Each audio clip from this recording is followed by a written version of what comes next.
ಸಮಯ.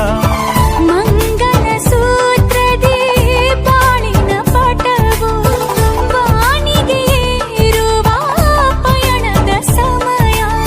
ನಲುಮೆಯ ದೇವಣ ನಲಿಯುವ ಸಮಯ. ನೆನಪಿನ ಬಾಗಿನ ನೀಡುವ ಸಮಯ.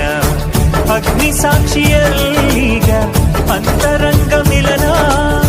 ಚೆಲುವಿನ ತನದ ಸಮ್ಮೇಳನ.